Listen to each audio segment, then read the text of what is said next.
Bendito Deus, Pai Santo, Pai querido que estás nos céus, nós te louvamos, bendizemos, agradecemos por mais um dia, Senhor, que tu nos concede. Obrigado, meu Senhor, pela tua bondade. Obrigado pelos meus irmãos, pela tua igreja, a escola bíblica dominical e todos os envolvidos, Pai, com o ensino da tua palavra santa.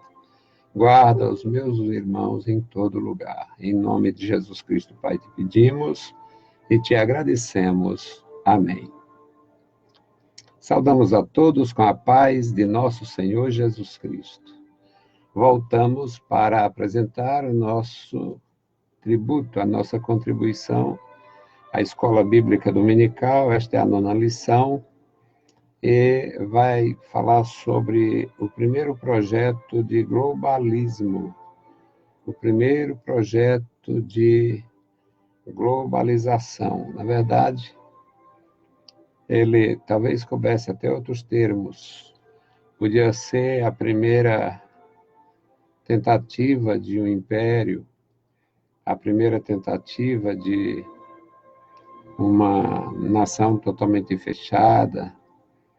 Tinha algumas características que pode pensar além de globalismo. Se o globalismo é visto hoje como um grande mercado, um incentivo ao consumo, à produção e ao consumo, sob o controle de grupos de agentes produtivos, financeiros e outras coisas, o globalismo nesse aspecto das escrituras seria uma dominação do homem e uma declaração até de independência em relação a Deus. Tem alguns aspectos, mas a lição está muito boa.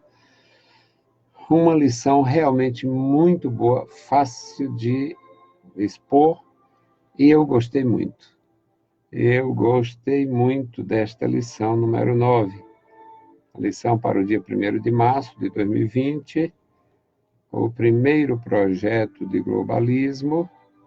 Texto áureo: por isso se chamou o seu nome Babel, porquanto ali confundiu o Senhor a língua de toda a terra, e dali os espalhou o Senhor sobre a face de toda a terra. Gênesis capítulo 11, versículo 9. Verdade e prática: o globalismo afronta os propósitos de Deus quanto ao povoamento e ao governo da terra. Na verdade, o globalismo, na forma como foi concebido pelos habitantes de Sinear, naquele período, naquele momento, o globalismo, de fato, era uma tentativa de ofender a Deus. Era uma aberta rebeldia ao Senhor. Foi uma coisa muito séria e foi uma tentativa de burlar, por assim dizer, a ordenança de Deus. A leitura em classe, meus irmãos, Gênesis capítulo 11, versículos de 1 a 9.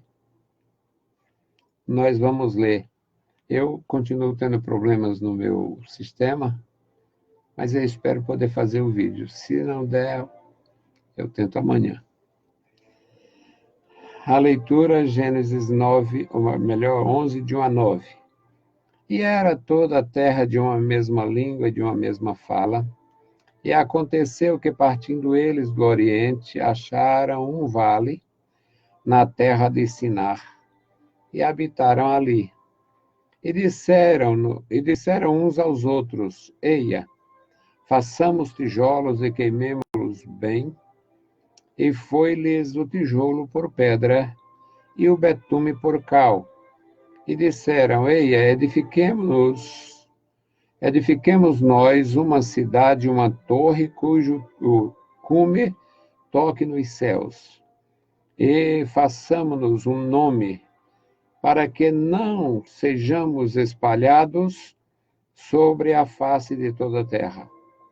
Então desceu o Senhor para ver a cidade e a torre que os filhos dos homens edificavam. E o Senhor disse: Eis que o povo é um, e todos têm uma mesma língua, isto é, o que começam a fazer. E agora não haverá restrição para tudo o que eles intentarem fazer. Eia, desçamos e confundamos ali a sua língua, para que não entenda um a língua do outro. Assim o Senhor os espalhou dali sobre a face de toda a terra e cessaram de edificar a cidade. Por isso se chamou o seu nome Babel, porquanto ali confundiu o Senhor a língua de toda a terra e dali os espalhou o Senhor sobre a face de toda a terra. Querido Deus, Pai Santo e bondoso, Senhor da glória, estamos em Tua presença. Lemos a Tua palavra, pedimos a Tua graça, a Tua direção, a Tua proteção, suplicamos pelos nossos irmãos. Abençoa, meu Senhor, os professores, os alunos da Escola Bíblica Dominical, toda a Tua igreja que possa estar envolvida e venha se envolver na Escola Bíblica Dominical. Abençoa, meu Senhor, os superintendentes, secretários, todos os Teus servos que trabalham, meu Senhor, pela edificação da Tua igreja. Querido Deus, ouve a nossa oração. Em nome de Jesus te pedimos e te agradecemos. Amém. Meus queridos irmãos, o tema é extraordinário. Eu sou muito grato a Deus pela palavra, pela escritura em si, e sou muito convencido da grandeza do Gênesis. Nosso Deus, na sua infinita compaixão, na sua bondade, no seu grande amor por todos nós, Ele faz as coisas acontecerem de uma forma perfeita.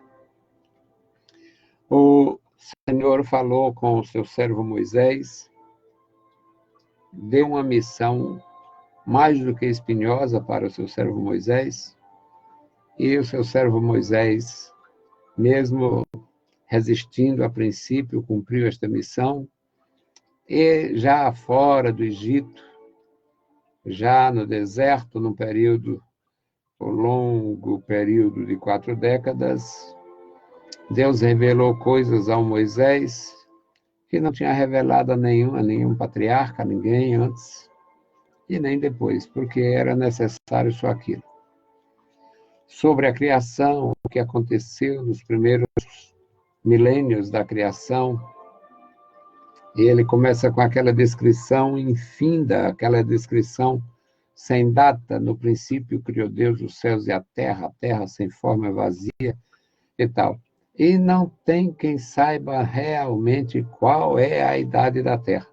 Alguns questionam a questão das ciências aí, a geologia e tal, mas eu não tenho nada a ver não tenho nada contra a geologia, o estudo das antiguidades, em relação à terra, às pedras, o mar e tal. Agora, quando chega na questão dos ossos, na questão do homem, aí a restrição aparece fortalecida.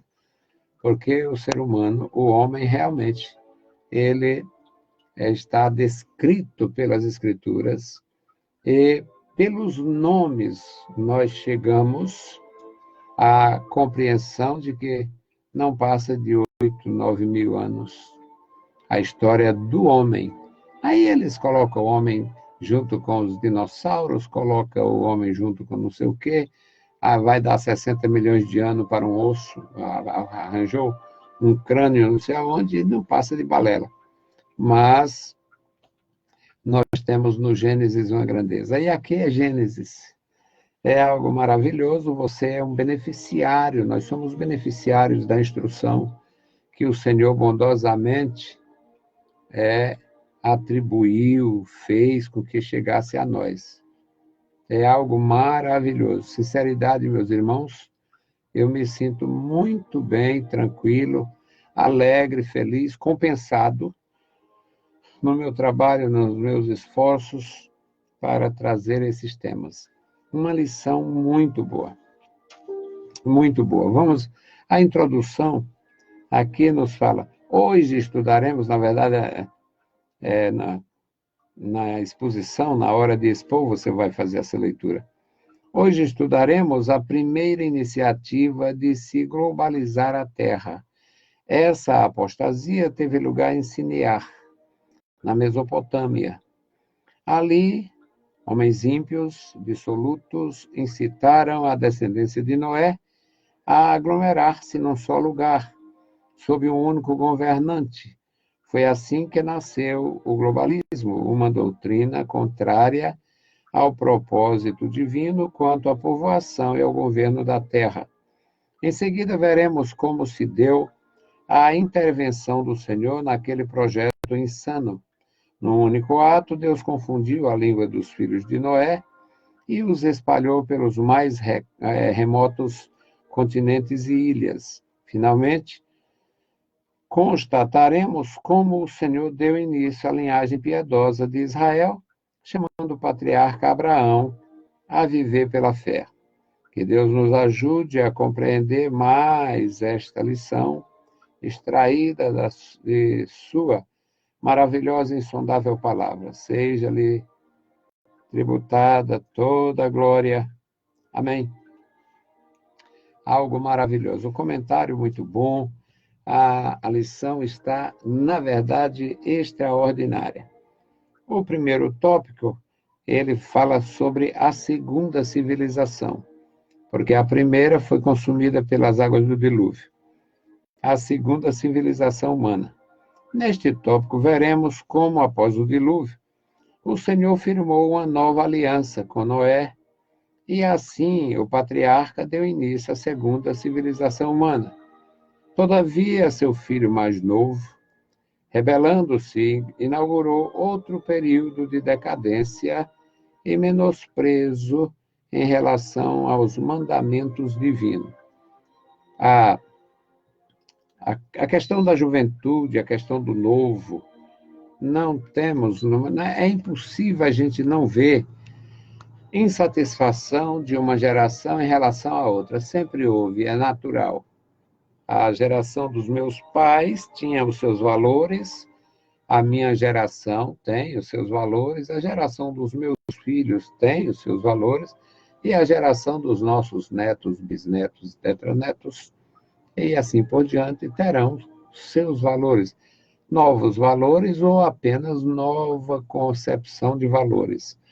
Existiam coisas que o homem valorizava outrora e agora não vale nada. Infelizmente, eu sou obrigado a confessar que não vale nada nem para os que se dizem discípulos de Jesus.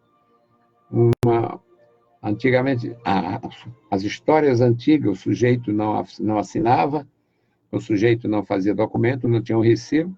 A história do fio de bigode. O fio de bigode.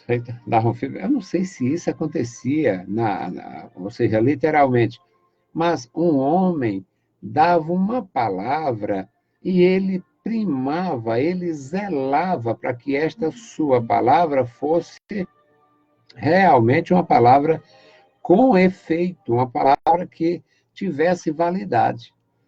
Os pais contavam para os seus filhos seu compromisso, e eles morriam, e os filhos eram obrigados moralmente, tinham uma obrigação moral de cumprir a palavra dos pais. Era um valor nas gerações anteriores, na minha geração ainda é um valor para alguns, mas tem outros indivíduos que não estão nem aí para a palavra, e infelizmente, elementos de igreja, elementos da fé, profissionais de púlpito, não estão nem aí para a palavra. Ou seja, a palavra dele, a questão do compromisso. Não, eu dei minha palavra. Eu me comprometi, tem nada a ver. Isso é um valor e mudou de geração para geração.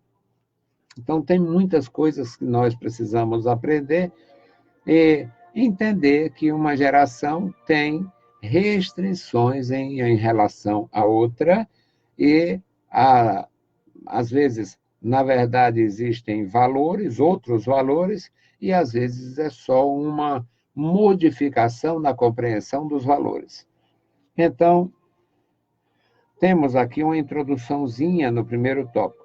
Neste tópico, veremos que após o dilúvio, o Senhor firmou uma aliança, uma nova aliança com Noé. Assim, o patriarca deu início à segunda civilização humana. A segunda civilização humana. Todavia, seu filho mais novo, rebelando-se, este filho mais novo, temos que compreender o chamado choque de gerações. O filho mais novo, ele também não era tão novo. Os 3 filhos do Noé, eles tiveram a mesma experiência de salvamento que o velho patriarca teve. Deus falou com o pai. Deus falava com Noé e não com Sem, não com Jafé, não com o Cã. Deus não falou com o Cã, não temos nenhuma expressão na Bíblia que Deus falou com o Cã, que Deus falou com Jafé, porque Deus falava com o patriarca e a palavra de Deus e a palavra do patriarca eram levadas a efeito pelaquela família, por aquela geração. Então, os 3 filhos de Noé, que eram casados ao começar o período do dilúvio, esses 3 filhos tiveram a mesma experiência de salvamento que o pai teve. Mas eles não tinham a mesma experiência com Deus. Então, começam as diferenças pela questão da maturidade, imaturidade, relação com Deus, não relação com Deus. No decorrer da lição, a gente aprende mais, e no decorrer da história, nós temos o testemunho das Escrituras, que foi sempre assim, uma geração tendo choque com outra. Então, no primeiro item aqui, a apostasia de Cã e de Canaã. Eu, às vezes, discordo dos termos, mas a gente precisa... A lição está excelente em si. O episódio da vinha de Noé acabou por revelar a irreverência de Cã, o seu filho caçula, e a maldade de seu neto Canaã. Gênesis capítulo 9, versículos 20 a 29. É o que nós vemos aqui. Tinha início ali uma apostasia que, se não fosse a interferência divina, comprometeria a ordem de povoar a terra. Assim como a cultura caimita induziu os filhos de Sete ao pecado, aquele episódio das filhas dos homens, que foram vistas pelos filhos de Deus, que alguns tontos continuam tendo a estultice de dizer que foram elementos angelicais que coabitaram com mulheres, que é o cúmulo do cúmulo, mas ele está se referindo àquele caso do Gênesis. Canaã pôs-se a influenciar o modo de vida de Cã e de seu filho, Canaã, pôs-se a influenciar a descendência de Sem e de Jafé ao pecado e à iniquidade. Ele tem uma referência em 1 Coríntios 15 e 15 e 33, e vamos ver se esta referência fortalece a ideia, se esta referência vai nos dar uma base para a gente ter 1 Coríntios 15 e 33, para a gente ver qual foi o tipo de influência. Aqui diz o versículo 33, não vos enganeis, as más conversações corrompem os bons costumes. É um termo é um tema do apóstolo Paulo, ensinando a uma igreja cristã, portanto, uma igreja que vivia a doutrina de Cristo, o evangelho de Cristo, mas ele se reporta a isto que tem acontecido na igreja como sendo um fato na experiência de Cã e Canaã e os demais irmãos, Sem e Jafé. E não é difícil de ver isto, porque, queridos, onde tinha semita, tinha tanto jafetita como camita. Agora, na região da Europa, por exemplo, a maioria, a presença marcante era dos jafetitas, mas haviam ali semitas em pequena quantidade, pequeno percentual, e havia camita também, em pequeno percentual. Na região da África, na região da Arábia, na região da Mesopotâmia, na região do Egito, haviam convivências pacíficas das três descendências. Os assírios, por exemplo, segundo os estudiosos, eles eram semitas. E os sírios já tinham uma outra relação e eles viviam, portanto, quando a gente estuda o mapa das nações, fundamentado em Gênesis, os capítulos 10 e 11, nós vamos ver a presença dos três segmentos dos filhos de Noé em todos os lugares. Onde havia uma presença marcante de camitas, os descendentes de Cã, havia uma presença pequena de semitas e uma presença pequena de jafetitas. Onde havia a supremacia da presença semita, havia uma pequena participação ali, pequenas comunidades de camitas, de jafetitas. Portanto, eles nunca estiveram separados. A diferença era um grupo de semitas bem pequeno numa multidão, numa massa de descendentes de Cã. Um grupo de jafetita bem pequeno,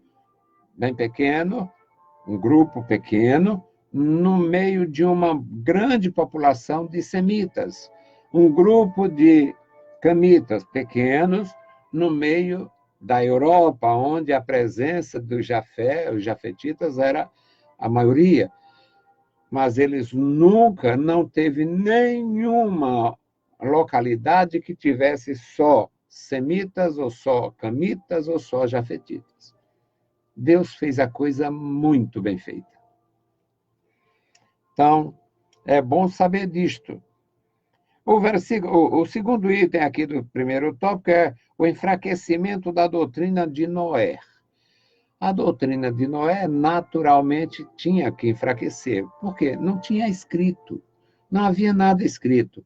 Era uma experiência pessoal profundamente marcante, testemunhada pelos familiares, portanto, foram 8 pessoas salvas das águas, o casal Noé e os 3 casais, seus 3 filhos e as 3 noras.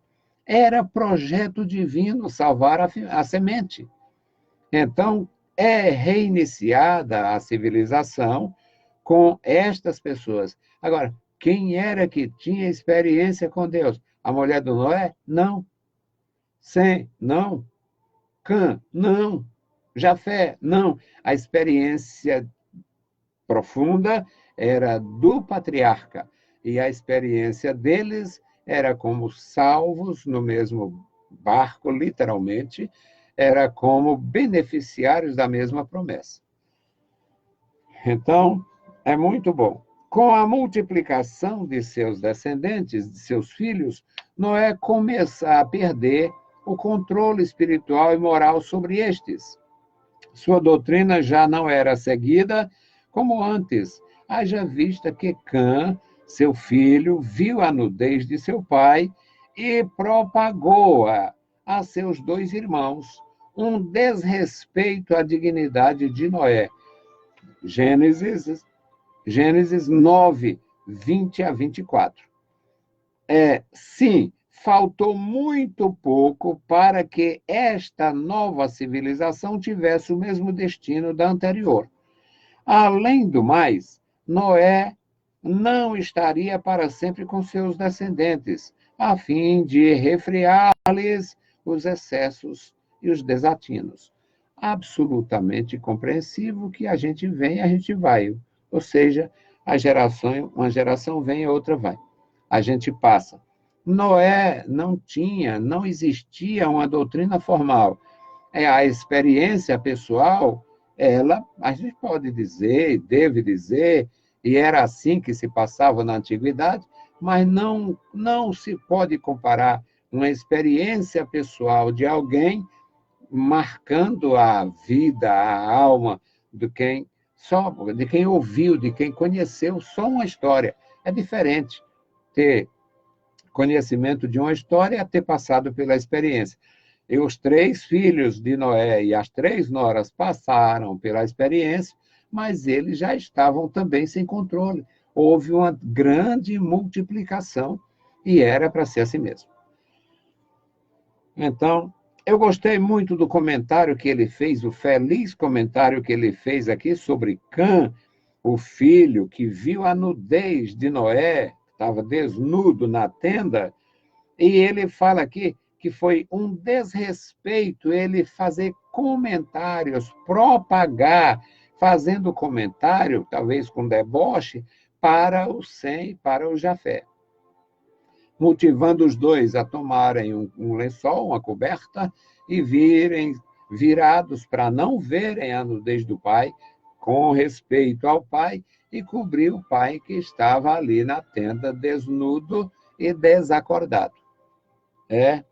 O resultado, meus amados, é que esse comentário foi muito feliz e deve corrigir aquele comentário destemperado, até imbecil, do deputado, pastor, senhor Feliciano, que saiu propagando lá no Congresso, no meio da patifaria, que o pecado, que os africanos, que não sei quem, os gays, eram condenados porque o Cã tinha molestado o pai. Isso é diabólico, não tem nada a ver, tem nada a ver. A questão dele ter visto a nudez do pai não tem nada a ver com o termo bíblico da antiguidade de descobrir a nudez com intenção sexual. Não tem nada a ver.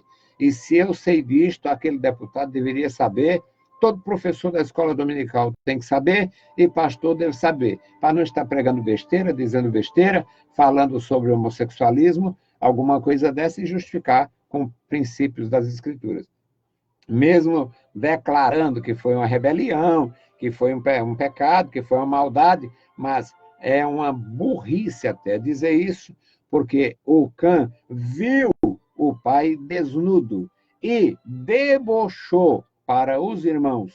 Ele não ofendeu o pai de outra forma, só com o deboche, o desrespeito que já era terrível. Eu passo assim, limpo e seco. E não tem outra saída. Deixa eu dizer para vocês, não existe outra. Quem disser de outra forma está errado, está mentindo, está aumentando, está adulterando as Escrituras. Porque o Cã não molestou o pai fisicamente, molestou o pai moralmente. O terceiro item, bem pequenininho aqui, o descaso para com o mandamento divino. Apesar de sua prodigiosa multiplicação, os filhos de Noé ignoraram a ordem divina quanto à povoação da terra, Gênesis 9, 7. Ao invés de se espalharem, ao invés de criar projeto, vamos expandir? Olha, você vai em direção ao norte, eu vou em direção ao sul, e vamos descobrir. Tem muita coisa pela frente. Não, vamos nos concentrar. A gente já fez aqui, já tem aqui essa área construída, nós já temos aqui essa estrutura, vamos ficar aqui mesmo, dá certo ficar aqui. Vamos nos concentrar aqui. Era rebeldia. Então, ao invés de se espalharem, aglomeraram-se desobedientemente num só lugar. Toda desobediência é pecado. Toda desobediência, toda e qualquer desobediência representa um pecado de desobediência. A Bíblia é claríssima quanto a isso. Então, isso era um pecado, foi um pecado. Era uma desobediência. Ela burlava o projeto divino, o propósito divino, que era povoar toda a terra que Deus criou. Nós temos o segundo tópico, meus amados, que é o globalismo de Babel. O globalismo de Babel. Só tem uma coisa que eu discordo um pouquinho aqui, e não é dele, foi mais um comentário que ele citou. Mas vem aqui. Naquele estágio, a civilização iniciada por Noé dispunha de todos os fatores para criar uma sociedade ímpia e globalista. Os fatores: uma só língua, um só povo, uma só cultura. Levemos em conta igualmente a ascensão de Nirode. Nirode, no capítulo 10 de Gênesis, o poderoso caçador. A ascensão de Nirode. E também a tecnologia já acumulada para se construir a cidade e a Torre de Babel. Ele menciona aqui as conquistas, as grandes conquistas e tal, e menciona inclusive a Arca como a Arca foi um dos projetos mais ambiciosos da náutica universal. Foi um dos projetos mais ambiciosos, mais sólidos da engenharia naval. Algo grandioso. Agora, meus irmãos, nós não podemos dizer que a sociedade tinha aquela tecnologia. Da mesma forma que nós não podemos dizer que aqueles dois homens que o Senhor encheu de sabedoria para fazer tudo que fosse necessário no tabernáculo revelado a Moisés, nós não podemos dizer que aqueles dois homens eram os melhores artesãos do Egito e já eram conhecidos, se tornaram os melhores artesãos de Israel, construindo, ou seja, fazendo tudo que Deus revelou a Moisés no que diz respeito ao tabernáculo, incluindo as vestes sacerdotais. Aquilo ali era uma dotação especial, Deus revestindo aqueles homens de graça e sabedoria para fazer aquilo que ia realmente preencher dentro do quesito que Deus apresentava. Eram homens que Deus pôde se comprazer nele. Da mesma forma que Deus diz, a minha alma se compraz, o meu espírito se compraz, este é meu filho amado em quem me comprazo. Deus pode dizer, isso aqui é Bezalai. Bezalai é o que eu conheci. Não é? Era os dois homens que foi Bezalai, mas Bezalai, eu acho, não sei se Bezalai está me vendo aí. Se tiver, desculpa, Bezalai. Mas aqueles dois homens foram escolhidos, ungidos e capacitados. Nós não podemos dizer que a família de Noé tinha um estaleiro, que o Noé era um grande engenheiro naval, mas Deus revelou, ordenou e eles simplesmente obedeceram e fizeram.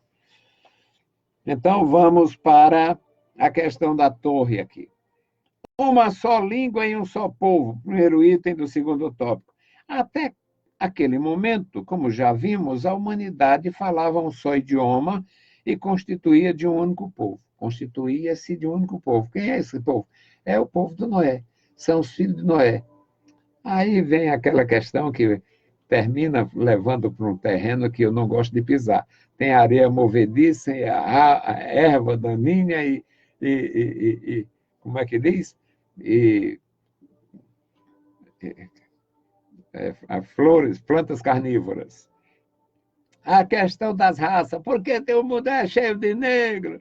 Aí vem uma explicação de um imbecil, vem a explicação de um racista, vem a explicação de um cristão tolo, vem a explicação de um demônio, e nós não temos explicação. Só sabemos que as raças foram criadas por Deus, propósito de Deus. Nós temos brancos ilustres, negros ilustres, nós temos amarelos ilustres, nós temos uma diversidade muito bem planejada pelo nosso Deus. Então, fora imbecil com suas explicações racistas e satanistas idiotas. Os negros é porque Deus amaldiçoou o Caim e ele ficou preto. Isso é explicação de imbecil. Quantos infelizes são parecidos com Caim e morre de branco? Pecou branco, foi amaldiçoado branco e morreu branco. Quantos amaldiçoados estão na mesma condição? Então, é só burrice, e eu sou insuportável com burrice. Eu não tolero burrice, principalmente burrice teológica. O sujeito querer explicar teologicamente uma coisa que não se sabe. Então, as misturas, as raças, fazem parte do projeto de Deus, foi Deus quem criou. Então, era só uma só raça, e já tinha negro, já tinha branco, eles eram branco, preto e amarelo. Eram uma só raça. Se houvesse realmente diferença na pele daqueles descendentes de Noé até então, havendo alguma diferença, era visto apenas como diferença e não como uma coisa, um abismo intransponível entre um grupo e outro. Eu não sei até que ponto alguns... Tem deles que não vão gostar nunca, não vão admitir nunca, não se inscrevem nunca nos meus canais e tudo, mas eu não mudaria nunca. É isto e é isto e é só isto. A palavra de Deus, quando não explica, é maldade querer fazer adendar, fazer adendo a palavra. Então, meus irmãos, eu vou fundo nisto. Desassustadamente, nunca ganhei nada, não tenho que perder. É assim que eu ando. O problema não era a unidade, mas a unificação que se estava formando. A unificação que estava se formando. Certamente o anticristo se aproveitará de uma situação semelhante a fim de implantar o seu reino logo após o arrebatamento da igreja. Apocalipse 13, 6 a 8. A ordem de Jesus é que o evangelho não se concentre em Jerusalém, mas alcance os confins da terra. Atos 1 e 8. Então, o Senhor Jesus ensinando, instruindo, orientando, ele quis, ele quer, ele ordenou que a igreja agisse. E a igreja deve agir. E na economia divina, a palavra economia, alguém pensa logo em dinheiro. A economia vem de oikonomos, no grego, e significa administração da casa. Dentro da casa de Deus, como oikonomos, não muda nada. Deus é o mesmo, o seu propósito é o mesmo, de alcance universal. E o seu bem maior era o seu Filho único, o seu Filho unigênito, e ele deu por nós. Então, irmãos, a ordem de Jesus foi evangelizar o mundo, evangelizar os confins, levar o evangelho a toda criatura, fazer discípulo de todas as nações. O terceiro item desse segundo tópico é a construção de Babel. Aqui, bem interessante, nesta parte aqui que eu quero não discordar, mas, digamos, me estender um pouquinho mais. A construção de Babel. Os filhos de Noé não eram ignorantes e nem careciam de tecnologia, pois haviam sido capazes de executar o projeto da arca. Gênesis capítulo 6, versículos 14 a 16. E de tal forma, ele capricha aqui, e de tal forma a construíram que o grande barco resistiu aos ímpetos do dilúvio. Por conseguinte, a construção de uma cidade em cujo epicentro havia um arranha-céu era apenas uma questão de tempo. Eu fiquei aqui no arranha-céu. O arranha-céu, aqui mencionado, foi o nome dado aos primeiros grandes edifícios das cidades. Os primeiros arranha-céus de uma cidade chamavam muita atenção. Um edifício de 20 andares, no meio de uma cidade que tinha 3, 4, 5 mil casas, algumas com sobrado. Os homens, os nossos colonizadores, descobridores ou invasores, eles eram europeus e tinham dinheiro, tinham cultura. E lá na Europa existia muito sobrado, na época, muito sobrado.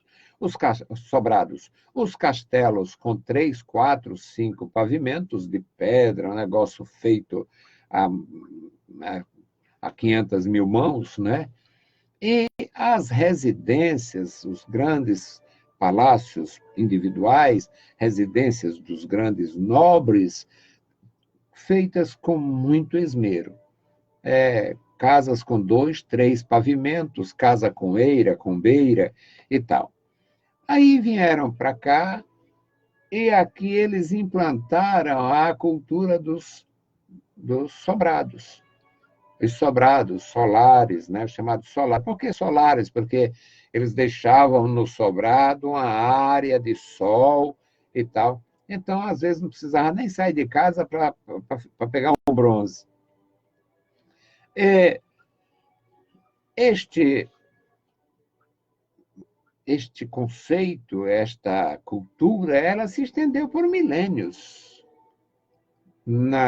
Em determinada área tinha os castelos, e junto aos castelos tinha as mansões, os chamados sobrados, e o resto da sociedade habitava em casas planas, casas com pé direito, casas com telhado, casas com eirado, mas, na verdade, casas baixas. Aí vem um engenheiro da Europa, vem um engenheiro da Ásia, vem um engenheiro americano, e no meio de uma cidade que tem, eu me lembro muito bem quando construíram o Hotel Municipal em Juazeiro do Norte, há 30 anos, 35 anos, o Hotel Municipal em Juazeiro do Norte era um prédio único, isolado. Não existiam, faz muitos anos que eu não vou lá, mas não existiam outros prédios naquela área. Era uma área comercial, a Rua São Paulo e a Rua São Pedro, ali uma área realmente muito movimentada, um grande comércio, mas só residências e comércios o máximo era um palácio, era 2 andares. Aí vem o hotel municipal, um arranha-céu, parecia até desconforme na cidade. Agora imagina, a cidade de Babel, a cidade lá em Sinear, uma cidade dos descendentes de Noé, feita com esmero, e no meio da cidade uma torre. A torre não era uma coisa inútil, a torre era, geralmente, as torres a tirar pela Babilônia dos dias dos grandes imperadores chamados de rei, os Nabucodonosor, Nabopolassar, anteriores e posteriores, aqueles prédios eram prédios que tinham até 6, 8 pavimentos, o máximo na Babilônia, era 6, 8 pavimentos, mas eram feitos mas chamavam muita atenção. Agora imagina ali uma torre em forma de prédio, e este começava numa uma plataforma muito grande, muito vasta, e eles iam aumentando, ia subindo e iam diminuindo para dar sustentação, e em cada divisão daquela ali tinha uma função. No tocante às grandes edificações dos caldeus, embaixo era, digamos, uma área pública, em cima, segundo pavimento, era uma área militar, lá mais para cima, área residencial dos nobres, a área dos magos, dos grandes sábios lá, os professores, os bruxos religiosos, e assim por diante. Agora, imagina uma torre que tivesse a finalidade de chamar a atenção. Ele chamou aqui de arranha-céus e eu gostei muito, porque a intenção era só construir um arranha-céu. Não era, como alguns comentam também de uma forma desproporcional, que os descendentes de Noé queriam chegar no céu através da torre. Isso é uma coisa absolutamente impensável.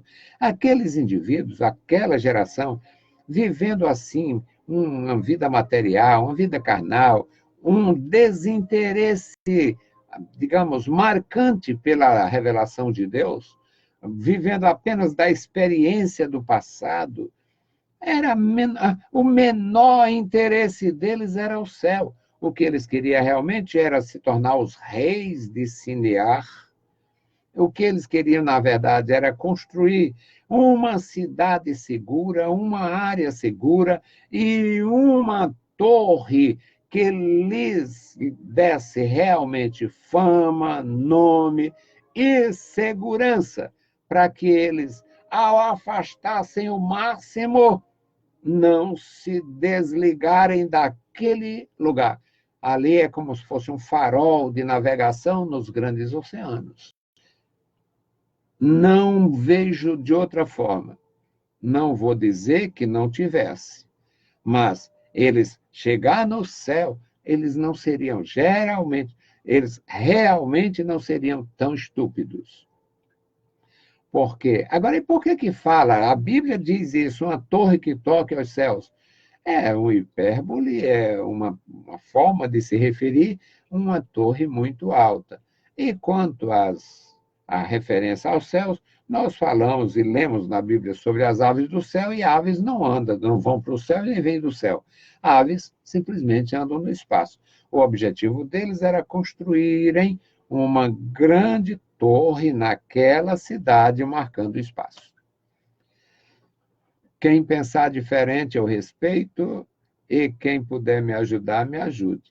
Agora, dizer que eles tinham intenção de tocar realmente, literalmente, nas nuvens e no céu, para mim, fica no terreno da infantilidade. Então, muito bom a questão do arranha-céu. Era uma torre que tivesse uma altura, assim como os grandes edifícios no passado foram chamados de arranha-céu sem chegar nem perto. Era só uma forma de se referir a um edifício bastante alto e que, comparando com um sobrado, um solar de 3, 4 andares, havia os solares de 3, 4 andares, e geralmente, mesmo assim, um prédio de 20 andares, 50 andares, junto a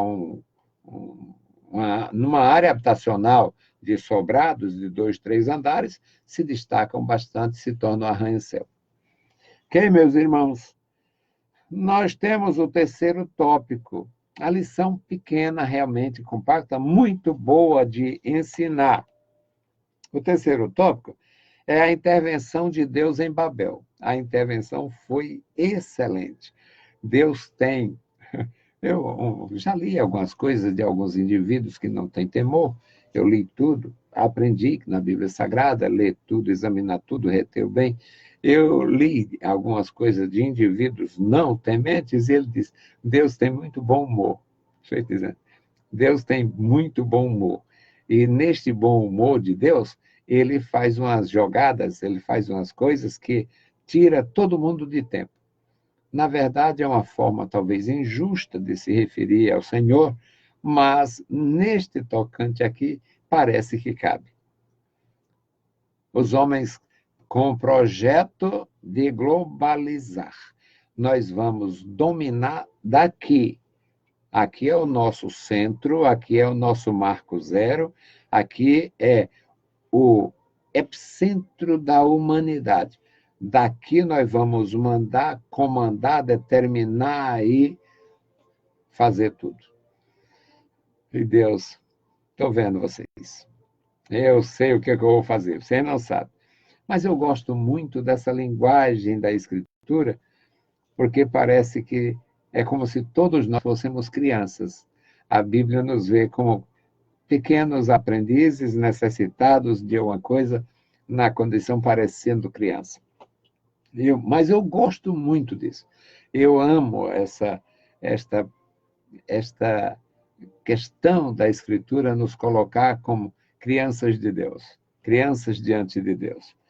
Então, a intervenção de Deus em Babel, para salvar a humanidade de si mesma, o sujeito que estava tentando se matar. O cara queria se matar, estava com muito desgosto da vida, e tentando se matar, e nada dava certo. Aí ele vai. É uma tentativa meia tola, mas ele vai, deixa a porta aberta. E cada vez que ele subia naquele negócio para colocar a cabeça lá naquele laço que ele tinha preparado, alguém chegava e interrompia, alguém empurrou a porta, derrubou a cadeira que ele tinha feito para subir e tal. E, além dele ter passado os primeiros momentos só escrevendo, deixando lá a justificativa, mas aí quando ele lia, não gostava, amassava e jogava.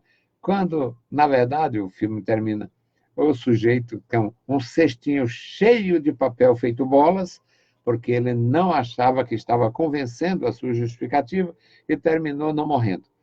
Bom, mas havia naquele vídeo, naquele filme, isso é coisa antiga que eu vi quando era gente, o sujeito interrompeu, o sujeito foi salvar aquele homem de ofender a si mesmo. Então, aqui, Deus intervindo, Deus querendo salvar a humanidade, livrar a humanidade da sua autoimolação. O Senhor interviu para salvar a humanidade de si mesmo. Deus interveio confundindo-lhe a língua. Em seguida, dispersou os descendentes de Noé para que povoasse as mais distantes ilhas e continentes. Em seguida, o Senhor chamou Abraão para ser pai na fé de todas as famílias da terra. Ou seja, Deus estava observando o mau intento dos descendentes de Noé e interviu, atrapalhou os propósitos deles e deu prosseguimento ao seu propósito antigo de povoar a terra, de dominar a terra, mas não de uma forma insana, de uma forma ditatorial. Nós temos aqui o primeiro item, a confusão das línguas. Aqui é que eu gosto nessa. Visando colocar um ponto final naquele projeto, o Senhor Deus desce à terra. Deus precisa descer para ver como é que está? Não. Mas a linguagem das Escrituras é como se todos nós fôssemos crianças e todos nós precisamos desta lição infantil.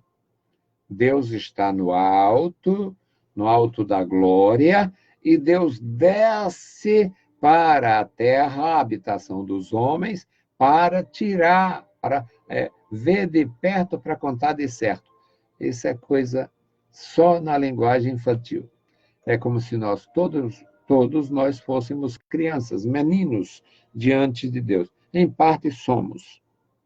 Então, ele desceu para ver, e ali ensinar, Sinear, Siná, Babel.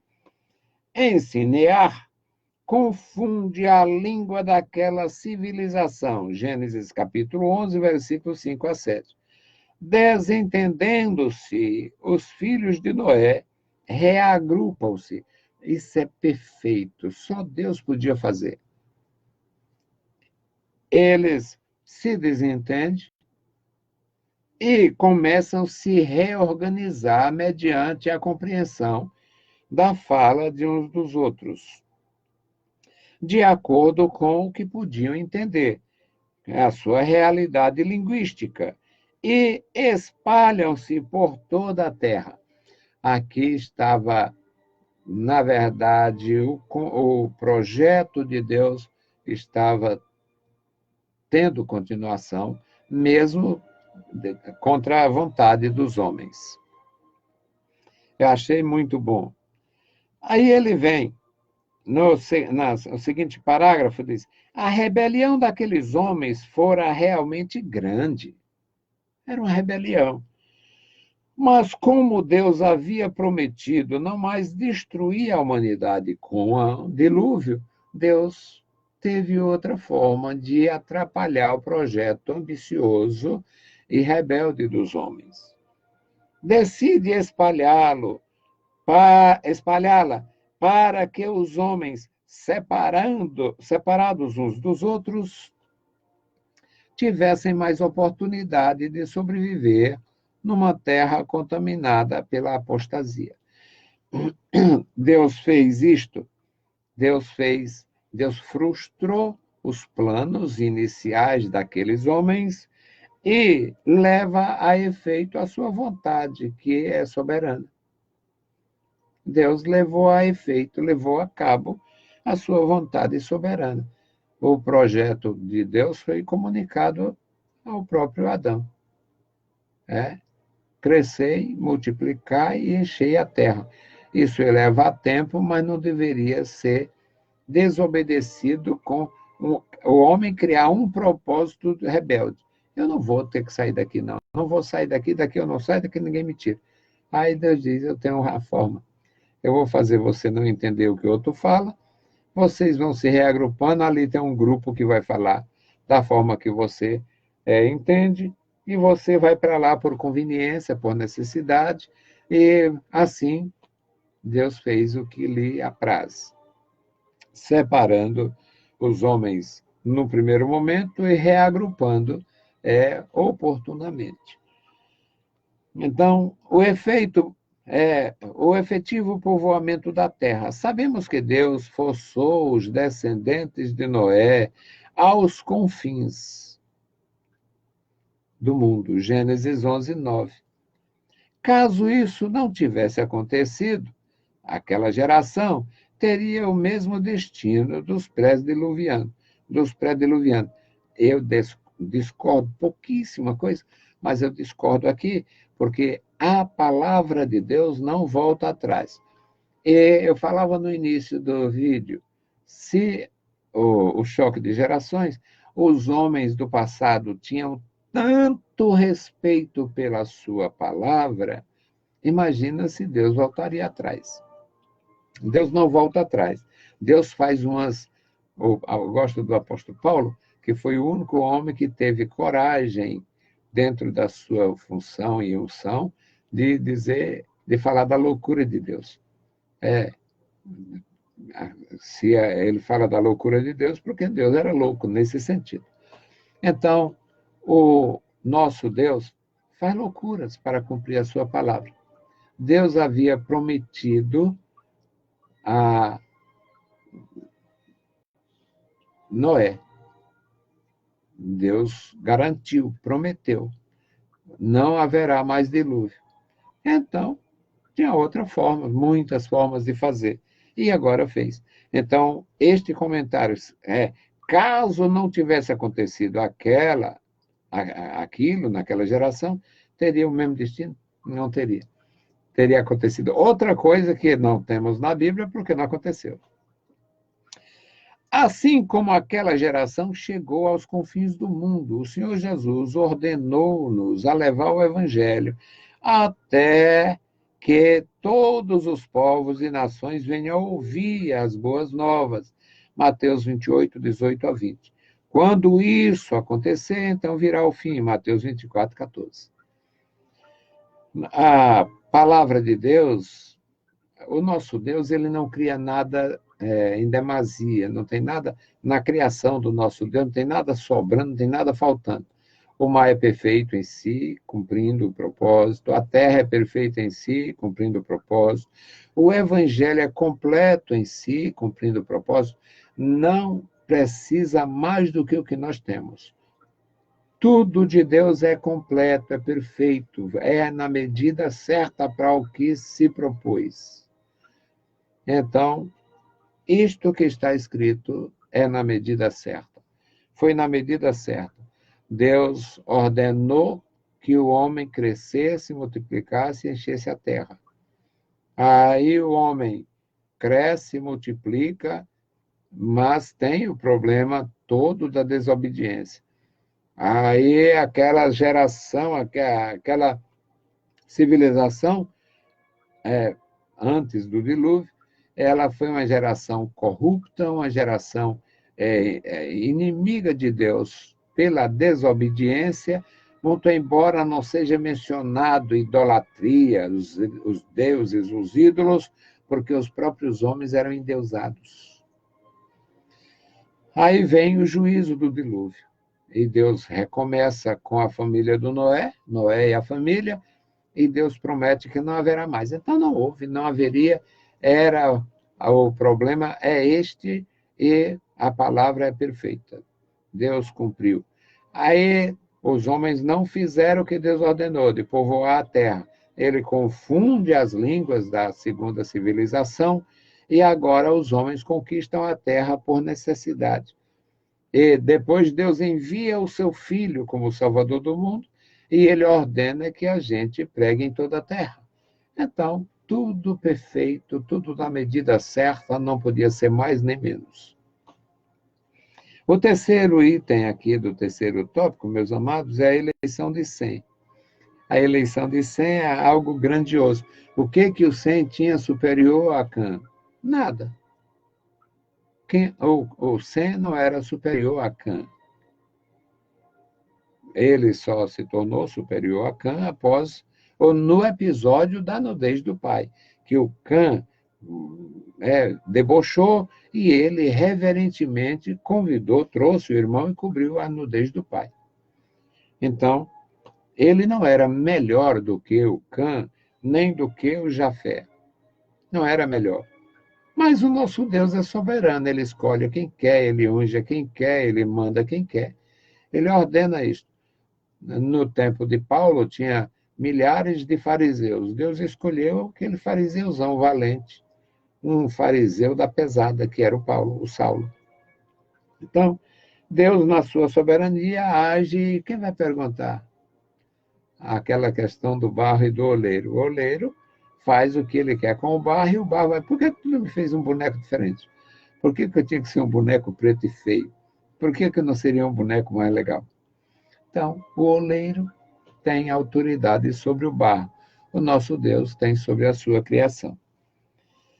Então, aqui, a eleição do Sem. A história de Abraão começa logo após a dispersão de Babel. Logo após na Bíblia. Logo após na Bíblia. Não significa que foi logo após, porque não sabemos quanto tempo levou do dilúvio a projeto de globalização com a construção da cidade em Sinear. Agora tem uma expressão que a Bíblia mestre em expor aqui, e nós temos na leitura, os homens acharam um vale. Aconteceu que partindo, o versículo 2, eu leio o primeiro e o segundo, na leitura em classe, e eram toda a terra de uma mesma língua e de uma mesma fala. E aconteceu que, partindo eles do Oriente, esta linguagem, o Oriente, o Adão foi para o Oriente do Éden, o Caim foi para o Oriente do Éden, e aonde é o Éden? Deus vedou o caminho, Deus tirou os habitantes do Éden e botou os querubins com as espadas inflamadas ali, é, uma segurança a laser, para entender melhor, e o homem não foi mais, não tinha mais como ter acesso. Então, Deus não criou o mapa, o homem não foi mais lá para mapear, e, felizmente, ninguém sabe onde é o Éden. Agora, o meu Éden hoje é na minha casa, o teu Éden é na tua casa, estamos no nosso jardim, com o nosso Deus passeando entre nós, nós em paz com Deus, e é uma maravilha ter comunhão com Deus, ter paz. Agora, saber onde era? As indicações é que era na região da Mesopotâmia, era naquela região, porque eles saem do habitat onde eles estão e vão para uma área muito aberta ali na Mesopotâmia, Sinear, hoje é uma região do Iraque, região da Síria, região. Não sabemos, não tinha divisões para. As divisões, os mapas surgidos são muito recentes, não dá para a gente ter essa só noção. Então é muito bom isso aí, irmãos, é porque o Senhor, ele diz aqui que logo após a dispersão em Babel, a história de Abraão começa logo após, mas não temos dados para dizer logo após. No texto aqui é capítulo 11 e Abraão é chamado no capítulo 12, mas em termos de séculos não sabemos quantos séculos se passaram. Vamos concluir. Com a eleição de Sem, delineia-se mais claramente o período messiânico, que haveria de culminar em Jesus Cristo, Filho de Deus. Gênesis 9, 26, Lucas 3, 23 a 38. Em sua infinita sabedoria, fez o Senhor duas coisas por ocasião da Torre de Babel. Dispersou os filhos de Noé e, em seguida, chamou Abraão, para dar continuidade à linhagem messiânica da qual sairia Jesus, o Cristo, o verdadeiro homem e verdadeiro Deus. É uma lição prática, maravilhosamente prática, muito boa para ser ministrada. Muito boa para ser ministrada. A questão a promessa de Deus da redenção da humanidade, o redentor da humanidade, se cumpre perfeitamente em Jesus, que é um descendente de Sem, através de Davi. Então, a conclusão. A fim de preservar a sua obra, o Senhor Deus promulgou duas ordenanças quanto à sua criação. Em primeiro lugar, a povoação de toda a terra, Gênesis 9 e 7. E, por último, a grande comissão através de Jesus Cristo. Me dado todo o poder nos céus e na terra, portanto, ide, ensinai todas as nações, batizando-as em nome do Pai, do Filho e do Espírito Santo, ensinando-as a guardar todas as coisas que vos tenho mandado.